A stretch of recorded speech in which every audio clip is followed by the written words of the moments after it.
Hi, this is Fred with Quality One Engravers. This is for a customer that has a particular job that I had some trouble with. This is a 5-line tag that's actually going to be doing cutouts with, so there's a couple of features that I needed to show her.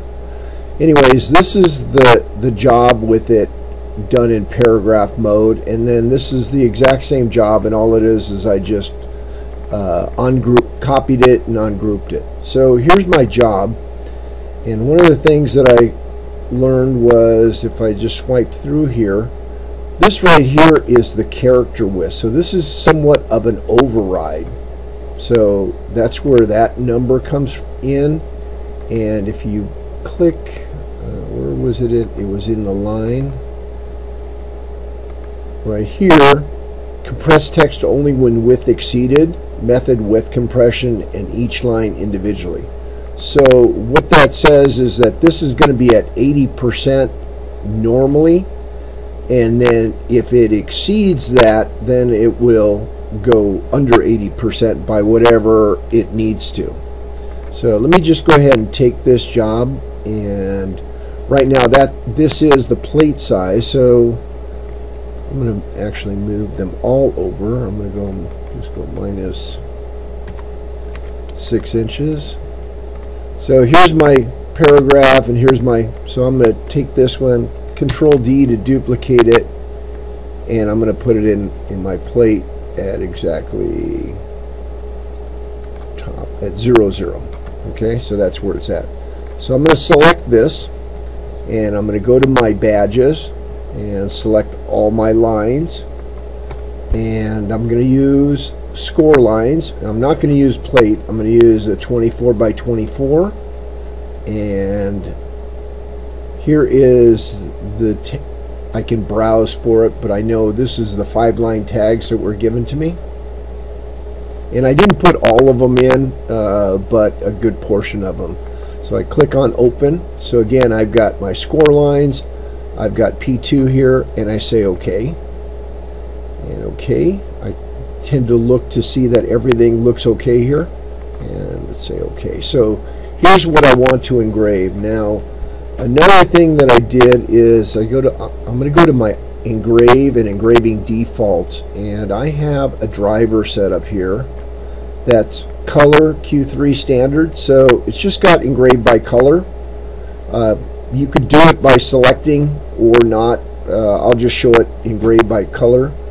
But I'm going to also go to setup here, and I'm going to change my port because I don't have a machine hooked up to this. So I'm going to just go to File and Direct to Port, and it's just going to go. That's good enough. Apply and OK, and then Apply and Close.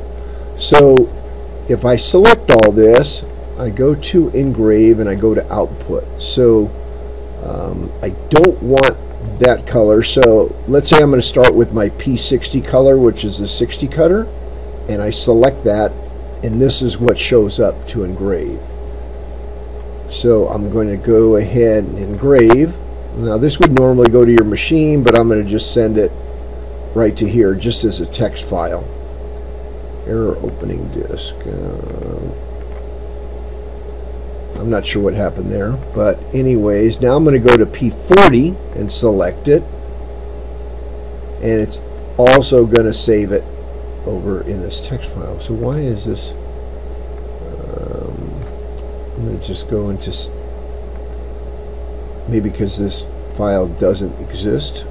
So I'm going to just send it to my C drive and save, and now it's sent it. That file did not exist,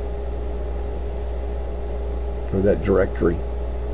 And then my last thing I want to do is my P2, and of course at any time I could stop engraving and go back and select whichever one I want, but this is my score lines. Now one of the things, and then I'm going to stop engraving. Now one of the other things I didn't show you here, and let me do that now. When you go to let me undo, so I'm back to just the one line. I select this, and I'm going to go to my badges. Now in the case that we just saw, you would have had to put the 3/8 offset from home for your badges so that you don't run into your rulers, but here's another way that you can do that. So I'm in my badges, and I can make my top margin 0.375 or whatever number you want, and your left margin 0.375, and that way you don't have to create a new home, and you can see the space that it's generated in here. Now you don't want to put any spacing between it because you're using a cutter that's cutting these badges out, and then just say OK, and then say OK. So now you don't have to offset it with the tick mark. It's ready to engrave.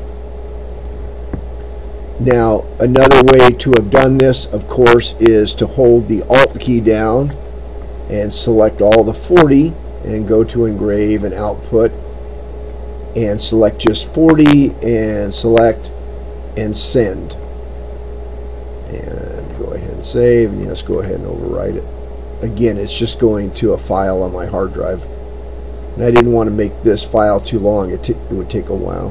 And then stop engraving, and then likewise holding the Alt key and clicking on P60. Now I could have sent just engrave output, and now there's the P60, select, and of course I can send it and overwrite and OK. Now literally this text file could have been copied to the flash drive and inserted into the engraver also. So stop engraving, and of course the last thing is true. I can select just the, I need to turn that back on, select just the score lines, engrave, output, and select, and that would now do the score lines, and I know that's a real small file, so we'll go very quick. Stop engraving. Anyways, I hope that helps. If there's anything else that you need, I can help you set up a job from scratch, but I think some of these tips will really help you. Thanks for your patience.